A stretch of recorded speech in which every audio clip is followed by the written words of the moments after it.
Yeah, I got it. Start wearing my achy hat.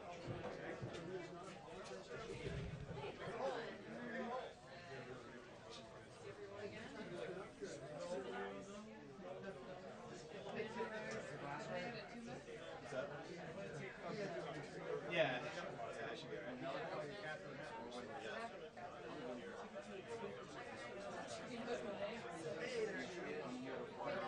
Yeah,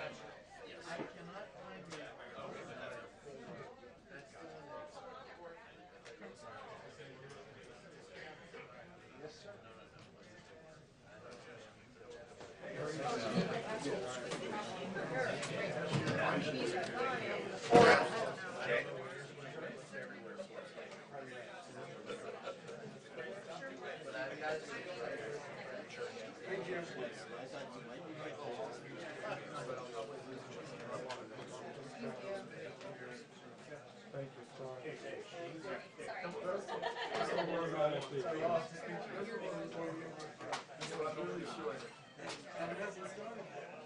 Right now, there's nothing. I said normally. Yes, yes.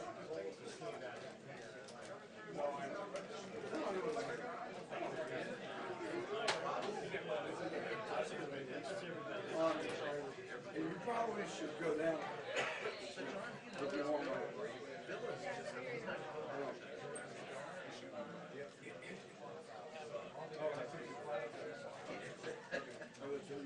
And an empty office. Yeah, but it's empty.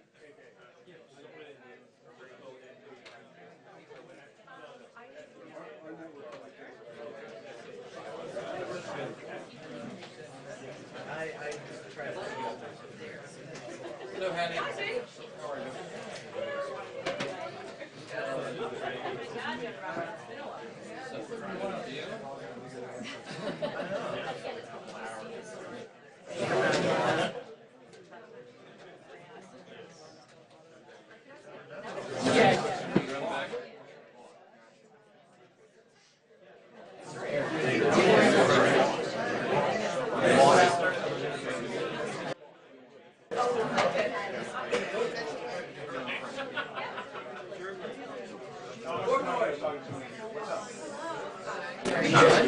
Oh, it is water, yes.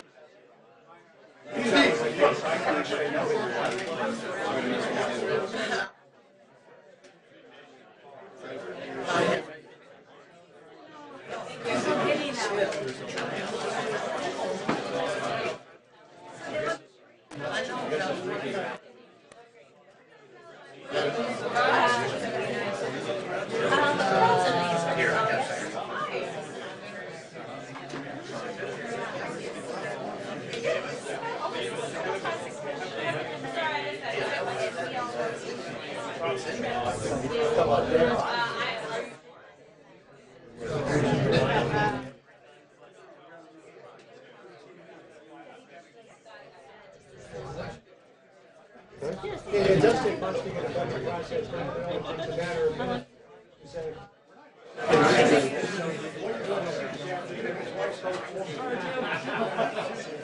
This is the first breaker trouble.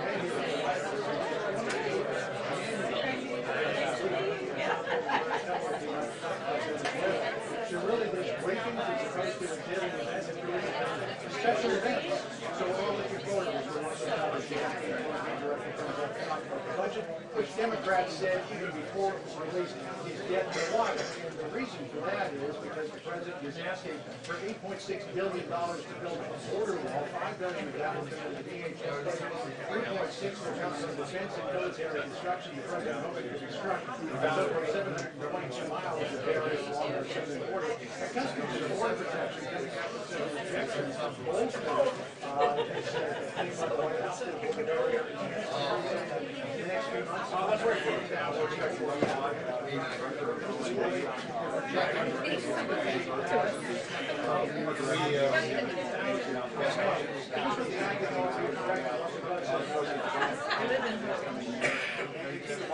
thing we talked about in the past. It's not just specific to administration, but these budget recommendations and the sort of administration wish list, and it's not all of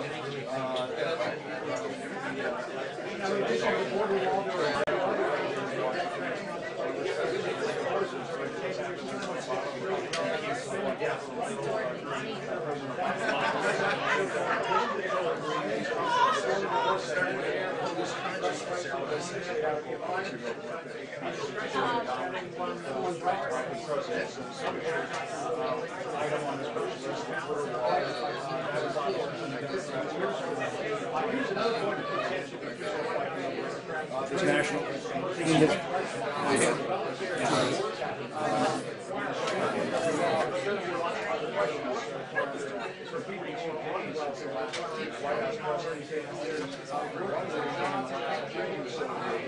So there's people who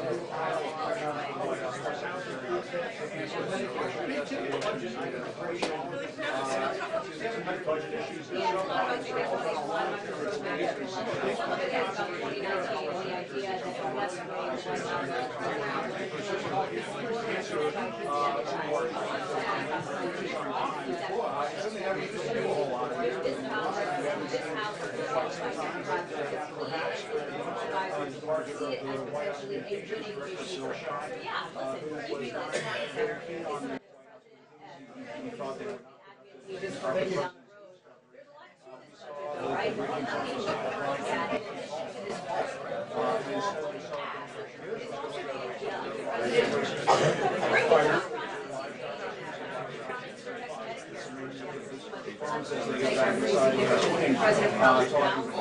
He said relatively quickly, over 15 years, this budget was twice as long as the original.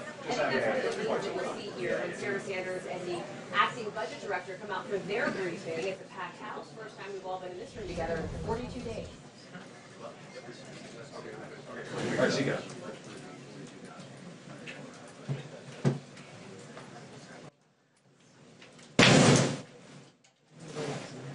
Sorry, got quiet, so just making sure nobody was walking out behind me. I think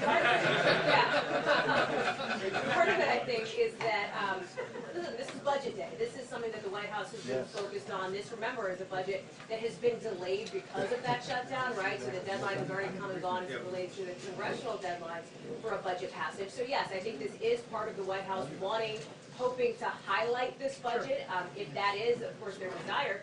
It's been all over the news. I think this morning, today, they're getting what they wanted as far as it relates to this discussion about border wall money and the sort of controversy around it. Democrats are saying, hey, this budget is already DOA, essentially. And it is more of a wish list that's not unusual to President Trump. Presidents in the past have had their budgets presented over to the Hill and then died a death on the Hill from there as well. I will also say, as it relates to the timing of today's briefing, I don't know if this has anything to do with it, but this is, of course, the first day where Phil Shine, at least for the last 8 months, is not communications director, so it is possible that perhaps in this new era, we may see more briefings, and I think everybody in this room would welcome that. When we came back, basically everyone everybody else, so basically, eventually ended up being so the basic press campaign and more.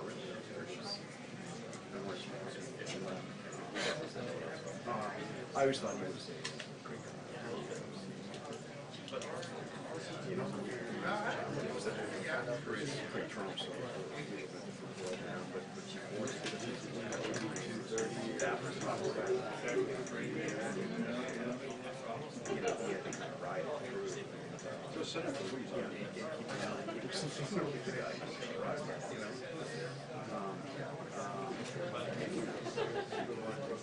you know, no.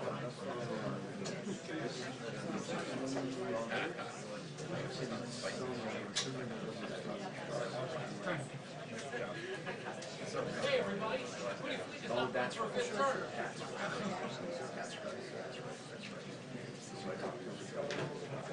I don't remember. You know, I'll book around. Okay, so I just when I do that, I take that.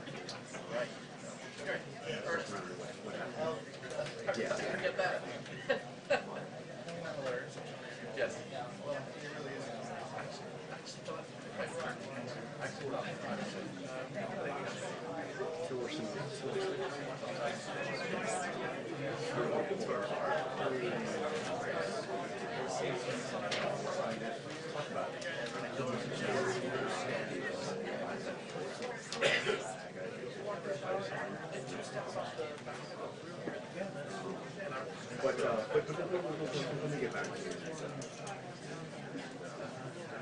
Sure. Yeah.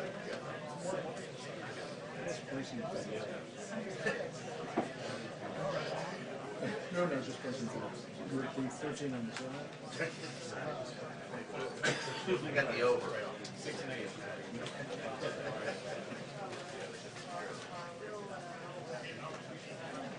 Thanks. Oh, this is.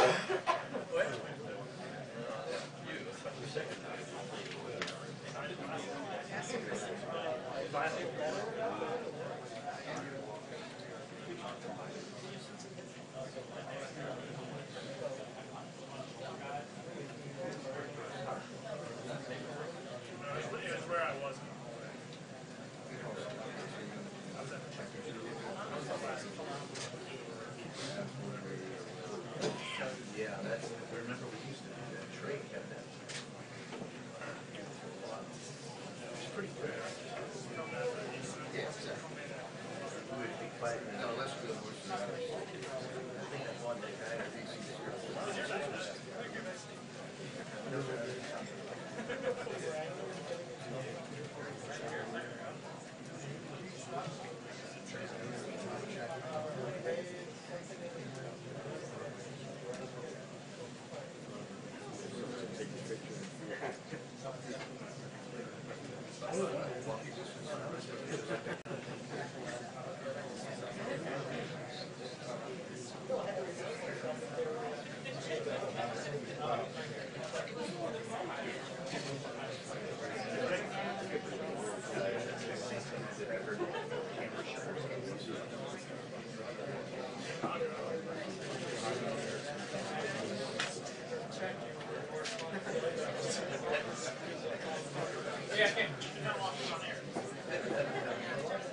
It's like Pavlov, that's a Pavlov response.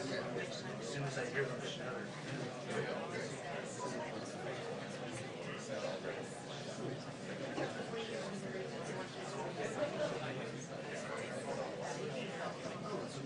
Oh yeah, no, they also are.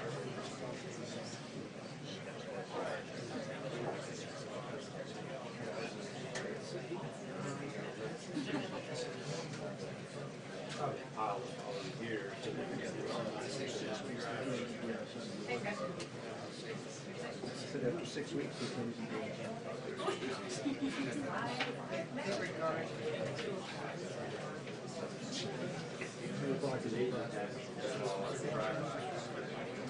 You're on time performance.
I didn't see Mario.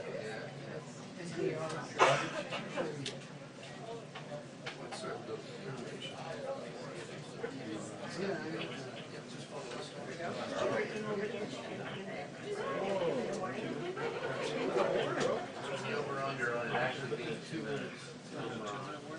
At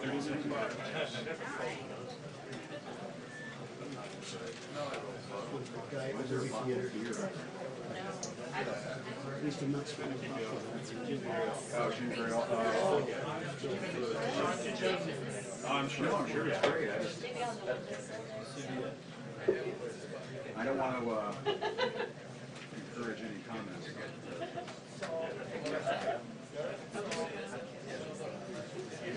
doesn't take much.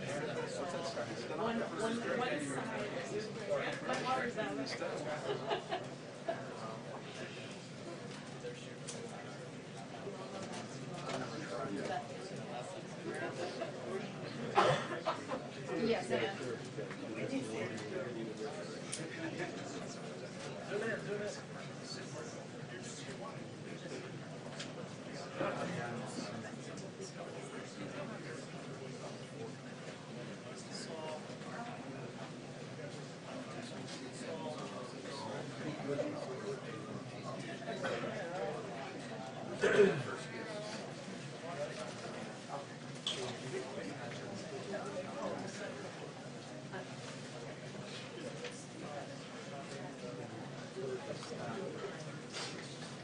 Hi there.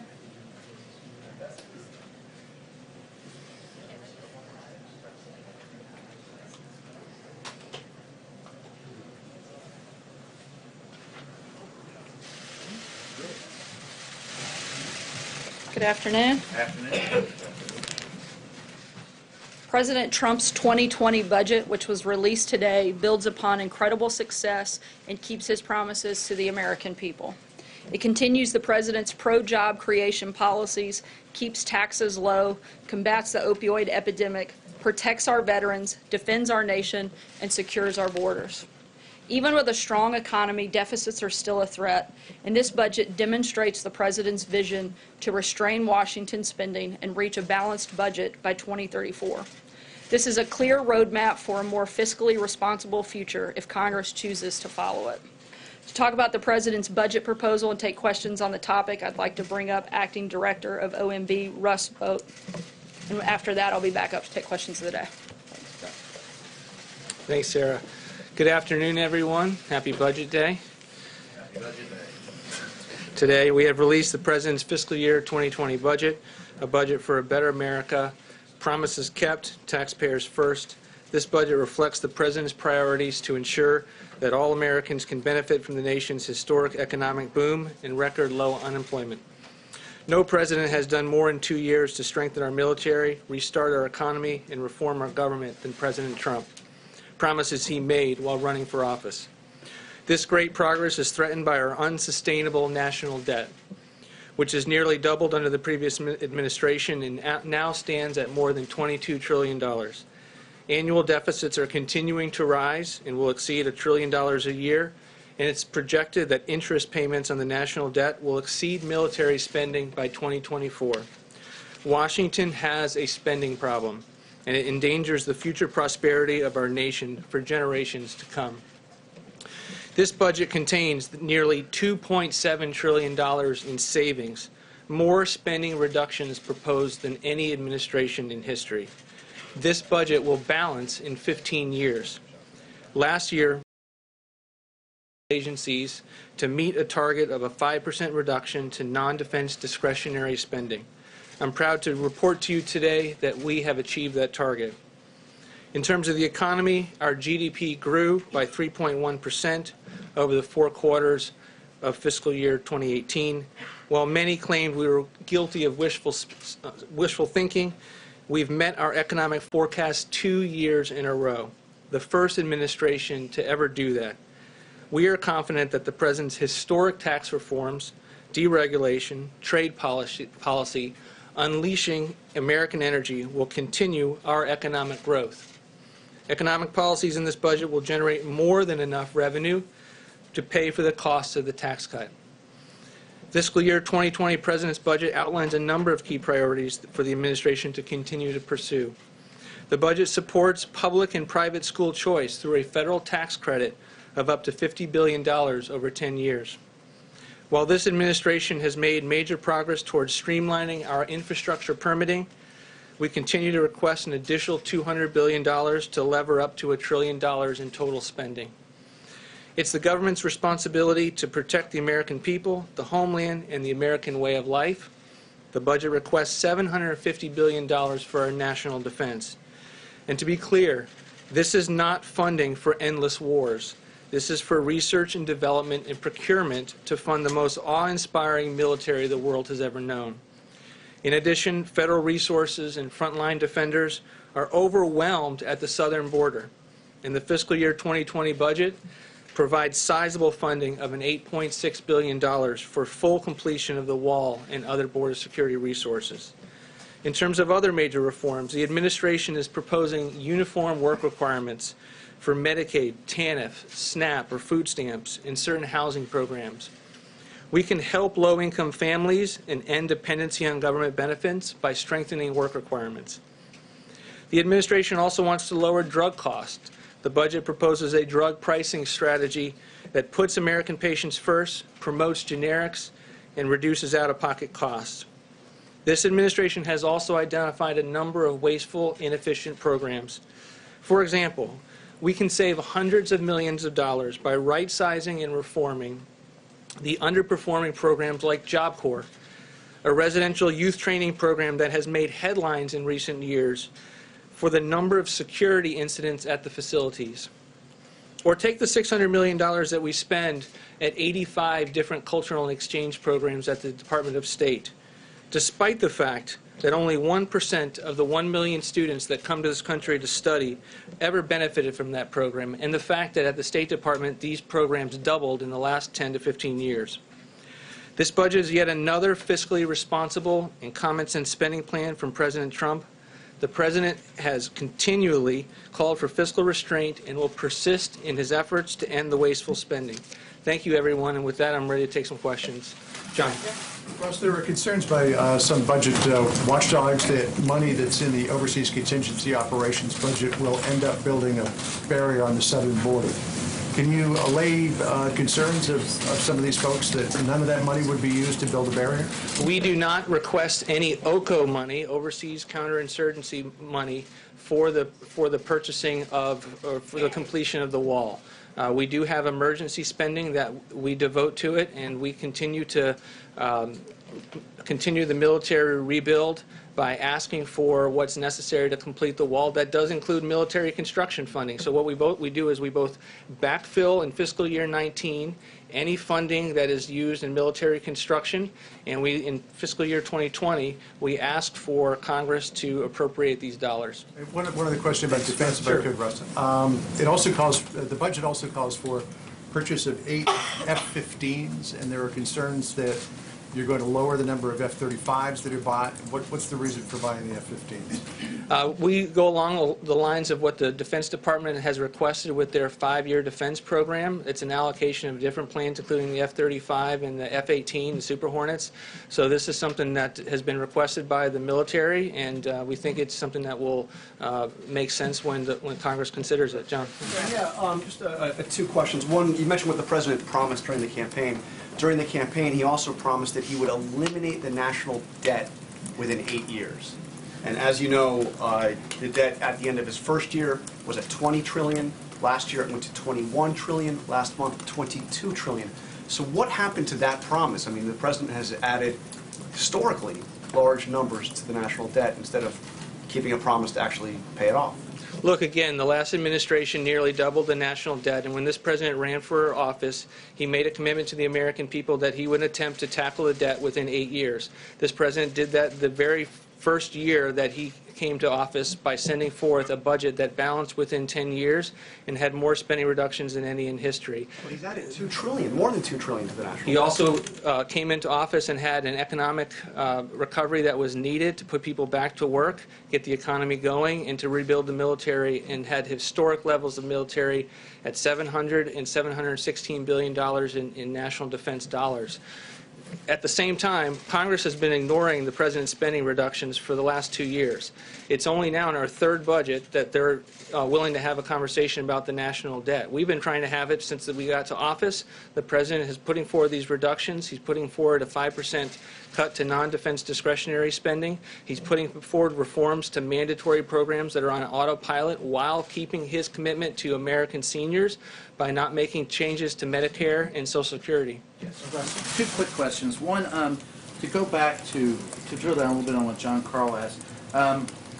If the deficit is such a problem, why not at least cut the rate of increase to the defense and to the defense budget? And secondly, he has said promises kept but we're cutting Medicare. How does that keep his promise to the American people? He's not cutting Medicare in this budget. What we are doing is putting forward reforms that lower drug prices, that because Medicare pays a very large share of drug prices in this country, has the impact of finding savings. We're also finding waste, fraud, and abuse. But Medicare spending will go up every single year by healthy margins, and there are no structural changes for Medicare beneficiaries. The defense budget, why not at least cut the rate of increase if the deficit is such concern, it's in the trillions, why not cut at least the increase? Because he's the commander-in-chief, and he thinks it's important to secure the country. It's one of his most basic constitutional responsibilities. The military put forward a 5-year defense plan. It was done over a series of years about the needs, which gets back to John's question. We are going along with that 5-year defense plan. In addition, we're putting additional dollars towards the military construction funds that we have tapped. Fred. Yeah, thanks, Russ. Yeah, a couple. One, could you just two major drivers in long-term spending, which would be baseline budgeting and entitlement spending in general. And secondly, this seems maybe a little bit more ambitious in terms of savings than previous budgets you've proposed.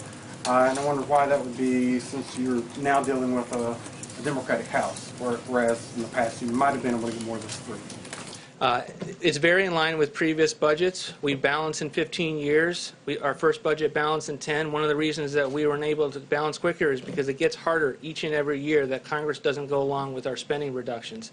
You mentioned mandatory spending. It is a driver. We have more reforms than any president's budget in history. But look, what has happened for far too long is that Congress has blamed mandatory spending and then increased discretionary spending, which they have a vote on every single year by large degrees. They continue to let a paradigm exist in this country that says for every dollar in defense spending, we're going to increase non-defense spending by $1. We think we need to break that paradigm. We don't think that that paradigm allows us to be able to get our fiscal house in order. Thanks, Russ. Realistically, the administration is not going to get $8.6 billion for wall funding through this budget. Are there other executive actions that you have been looking at in order to pursue, but despite the national emergency being declared and the Treasury asset forfeiture and the drug enforcement dollars, that you could use in order to continue to fill the additional funding that you say is necessary for the wall? Right now, we are focused on spending the money that Congress gave us in the last appropriations bill and the money that we have identified as part of declaring a national emergency and spending that well. And this $8.6 billion is geared towards what we would need in addition to complete that wall. Russ, I mean, I know this administration has talked about the importance of infrastructure, and you propose a $200 billion infrastructure this year. But last year there were cuts to other programs that would have caused a net decrease to infrastructure spending. So would there be a net increase in infrastructure spending under this budget? What most people refer to when they look and make that assertion is they're looking at the fact that the trust fund doesn't have enough revenues coming into it.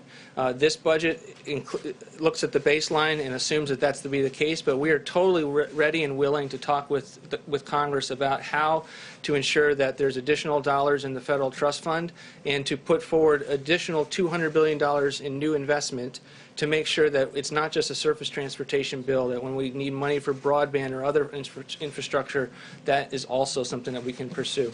Yes, thanks. So it sounds like you're saying that the administration needed to take on deficit spending the first couple of years because the economy needed the kick, but we also hear from the administration that this is an economy that is roaring right now. So with that being the premise, how do you square having deficits in 2019, 2020, 21, and 2022, 4 years going forward of $1 trillion+ deficits? How is that fiscal conservatism?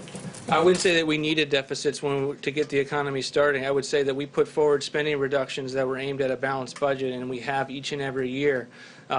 We do have large deficits. That's why we're here transparently saying that we have a problem as a country. That it takes a long time to get out of that mess. We came into office and faced $10.5 trillion right off the bat.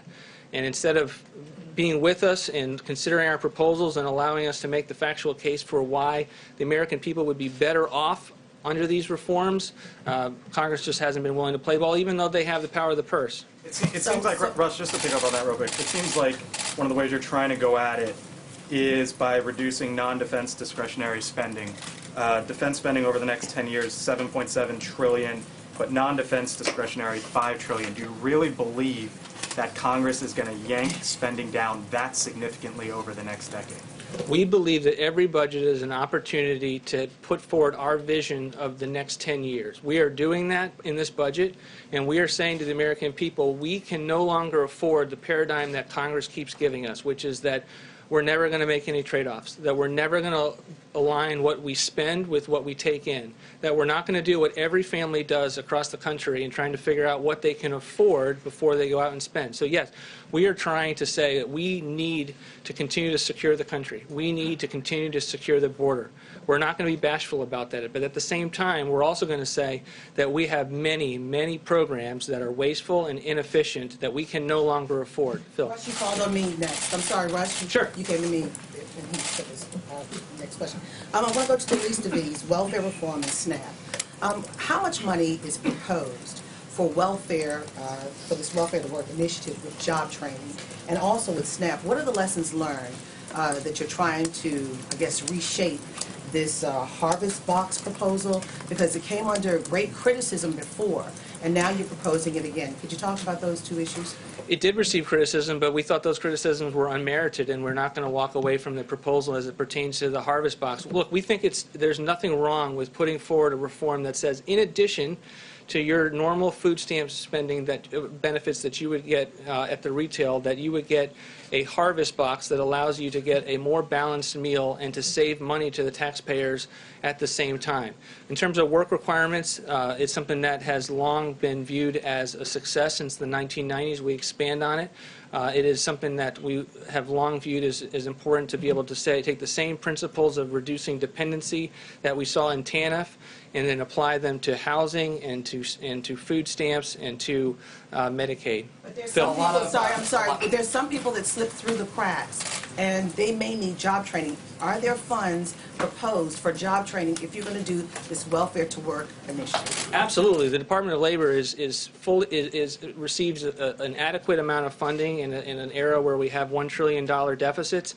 There will be many, many workforce development programs that are funded as part of this budget. A lot of the discussion has been in terms of the federal debt, but can you address the federal unfunded liabilities? Where does that number stand right now, and what does this budget do to address, that much larger number?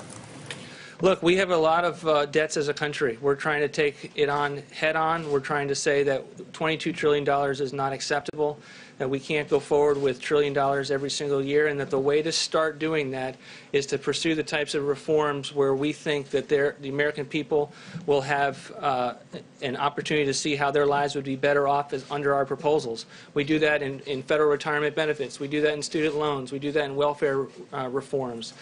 We think that in each one of these scenarios, we're going to be able to encourage the kind of conversation that allows us to get our house in order. Thank you. Thank you, Russ. Lastly, quick comment. We extend our prayers to the loved ones and friends and family of those killed in the tragic crash of Ethiopian Airlines Flight ET-302. At least 8 U.S. citizens were among the victims. We are working with the government of Ethiopia and Ethiopian Airlines to offer all possible assistance. With that, I will take your questions. John. Sarah, the president said that Democrats hate Jewish people, according to a recent report. We've also seen him tweet in the last couple of days that Democrats are the, quote, anti-Jewish party. Does the president really believe Democrats hate Jews? Look, the president's been an unwavering and committed ally to Israel and the Jewish people. And frankly, the remarks that have been made by a number of Democrats and failed to be called out by Democrat leadership is frankly abhorrent, and it's sad, and it's something that should be called by name. It shouldn't be put in a watered-down resolution. It should be done the way the Republicans did it when Steve King made terrible comments. We called it out by name. We stripped him of his committee memberships, and we'd like to see Democrats follow suit. But first of all, you mentioned Steve King. The president, correct me if I'm wrong, has not condemned Steve King. He said praising white supremacy. Has the president publicly come out and said anything I speak on criticize or behalf of the condemn? president on a number of topics, and I've talked about that a number of times, and I'd refer you back to those comments where I used words like abhorrent and unacceptable. John? We're getting some word that the president plans to nominate Patrick Shanahan later this week to be the Secretary of Defense, elevating him from the acting position. Can you tell us whether or not that is going to happen? I'm not going to make any personnel announcements at this time. I can tell you that the president has a great deal of respect for acting Defense Secretary Shanahan. He likes him, and when the president's ready to make an announcement on that front, he certainly will. There are a lot of actings in the administration these days. Any possibility of removing acting from Mick Mulvaney's title? Certainly a lot of possibility there. Some of the reason that we have actings is because we're waiting on the confirmation process, at least for a couple of those folks, and we hope that that moves forward quickly. Sarah, I wanted to follow up on what the latest with China is. Has the president made an offer for a Mar-a-Lago date? And there's also some reports that the Chinese feel the president's an unreliable negotiating partner after walking out on the North Korea talks. Can we start with the first one?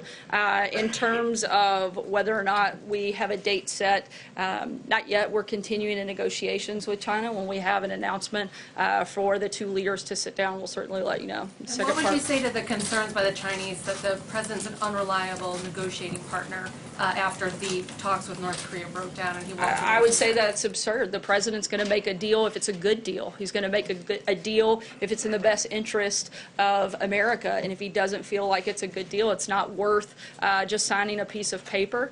And the president didn't feel like what was on the table was enough. The president's 100% committed to denuclearization of the peninsula, and he's going to make sure that whatever we do furthers that process. We'll see what happens with North Korea the same way we're going to see what happens in the negotiations with China. They're ongoing, and the president's going to make sure whatever deal we get is in our best interest, that it's fair and reciprocal trade, that it protects our intellectual property, and that it actually has safeguards to make sure that the Chinese follow through with whatever commitments that they make. Sarah, picking up on that, does the president have any plans to speak with President Xi over the phone? I'm not aware of any scheduled calls, but if we have any, we'll certainly keep you posted. Is that the most likely step here, that they speak on the phone beforehand, or is it possible that these two still meet at the end of the month or the beginning? We're going to keep everything on the table. Again, negotiations are ongoing. The president's team, as well as the Chinese delegation, continue conversations, and when they feel like it's time for the two leaders to sit down, we'll make that happen. Francesca. Thanks, Sarah. I have a News of the Day question, but I didn't get asked my budget question before, so can I You missed a big moment. I The did. guy with all the Maybe I'll still details. have it. All right, so in the budget, the way that I see it, and there's a lot of pages to go through, it keeps referring to Western Hemisphere with regards to foreign aid spending, but nothing specifically about Central America. The president has said that he wants to cut money to Central America. In fact, he could cut it all. Is that in the budget? I don't have any specific update on that front. I don't think there's a different policy. On the news of the day, the big vote's coming up this week in the Senate on the resolution with regards to the national emergency. What is the president doing to stop a rebellion among Republican senators? We know that a rising number has been reported as many as 10 or 15 could vote against that. What's the president doing about that? He's doing his job. He's doing what Congress should be doing. He took an oath of office, and he has a constitutional duty to protect the people of this country. We have a humanitarian and national security crisis at our border, and the president's doing his job in addressing it. He gave Congress a number of opportunities to actually address it, and they failed to do so. So the president is taking his constitutional authority that Congress granted him. Let's not forget, the only reason he has the authority to call a national emergency is because Congress gave him the right to do so. They failed to do their job. The president's fulfilling his duty, and he's going to make sure he does what is necessary to protect the people of this country, secure our borders. Calls or meetings that he might be taking with senators who he believes could be voting for that resolution. Certainly, we talk to a number of members every single day, certainly at the presidential and the staff level, and we're going to continue to engage with them in this process. Sarah, what is the administration specifically doing to look into Secretary Acosta's role in the secret plea deal for Jeffrey Epstein?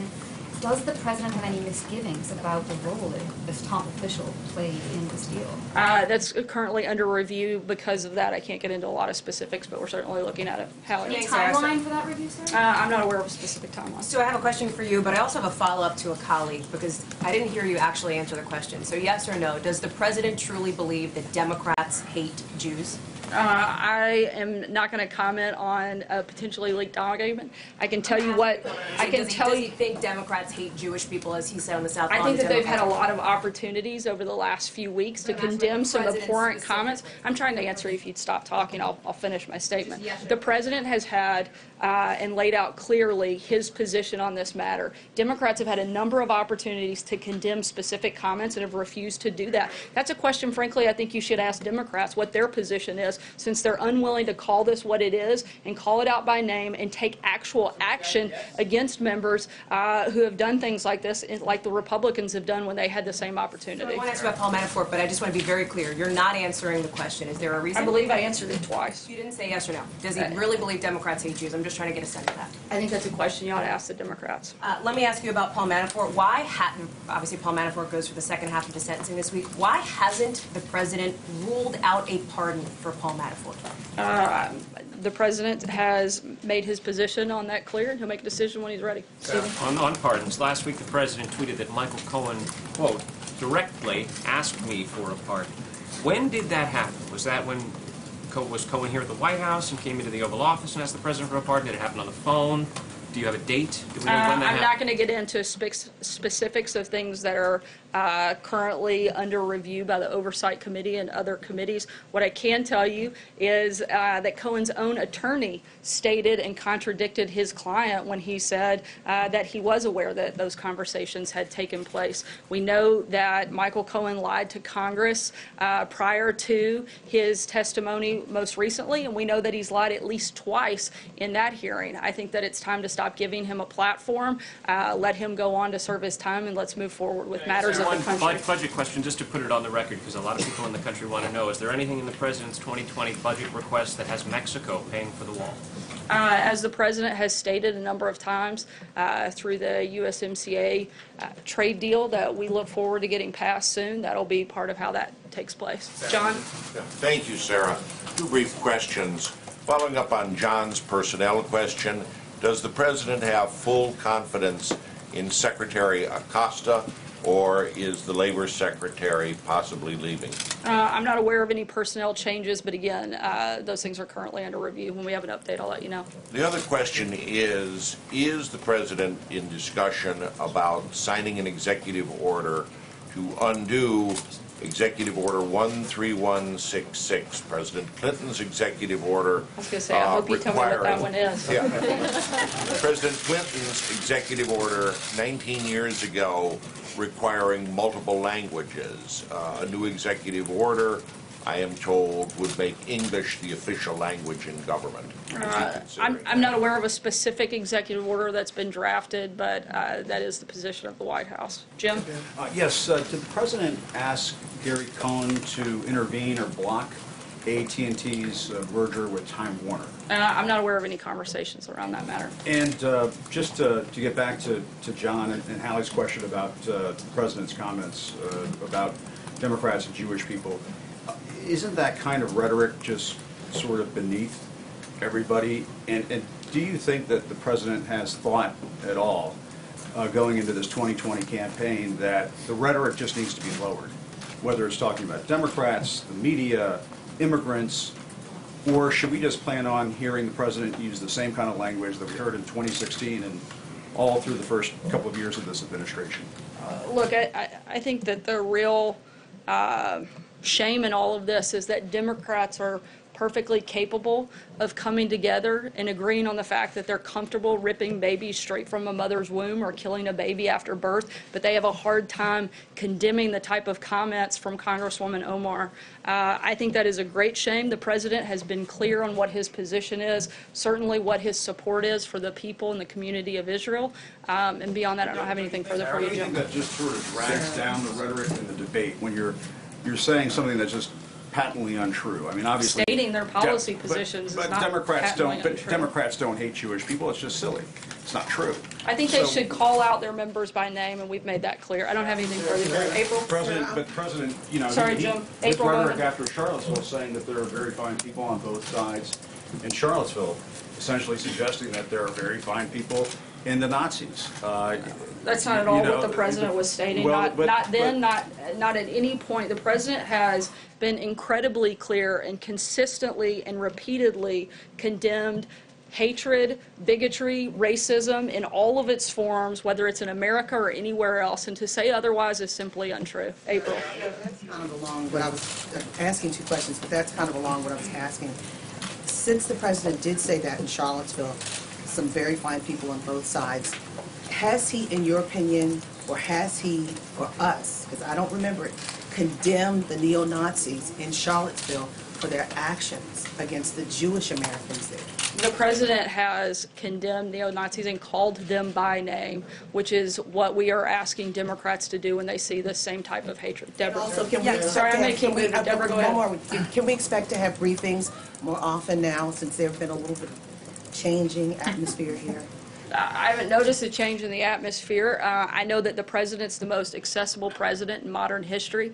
I know that he takes questions from you guys nearly every single day, and on days he doesn't. Sometimes I do it from here. We answer hundreds of questions from reporters all over the world every day. We're going to continue to do that. Sometimes we'll do it from this room. Sometimes we'll do it in other venues and other platforms. Yeah, and let me, in the new spending blueprint, the OMB, why did the OMB include money for the Yucca Mountain? I'm sorry, can you say it a little louder? Yes, I can. Why did the OMB include money for the Yucca Mountain nuclear waste repository? And what are the chances, it's in your spending blueprint, and what are the chances that Congress will actually enact that? I think that the chances that Congress will do its job based on historical precedent over the last couple of months are probably unlikely, but that doesn't mean we're not hopeful that they will work with us, look for ways that we can reduce spending and protect our military, do things like that, which you see in the president's budget. We'd love for them to work with us on that. Can you tell us a little bit about what the thinking was to put that in? I'm not aware of any specific policy changes on that front or anything on there. I'll let you know if we have something. One last question, Paula. Sarah, why did the president write a check to Michael Cohen for $35,000 in August of 2017 while he was here in the White House? What was that money for? I'm not aware of those specific About this, he specifically accused the president of engaging in a conspiracy to conceal campaign finance violations. He presented the check. The president's been clear that there wasn't a campaign violation. Beyond that, I can't get He in. didn't know about these hush money Beyond that, I payments. His can't. story has changed. Again, I would refer you back to the president's comments. That's not something I'm a part of, and I would refer you to the president's outside counsel beyond his comments. He did during his time in the White House. Does the White House deny that the president is individual one? I'm sorry? Individual one in the Southern District of New York? Again, the I'm not person going who to comment directed on Michael that Cohen? on an ongoing case. That's not something I would be a part of here at the White House, and I would refer you to outside counsel. What I can tell you is the president has stated his position and made it clear. Thanks so much, guys. Why did the president deny saying something that was caught on tape, on camera? Sarah, why did he later deny it?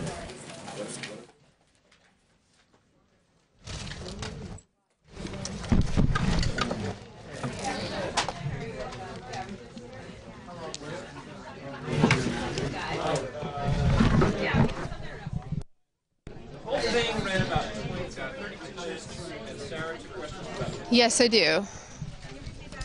I can, yes.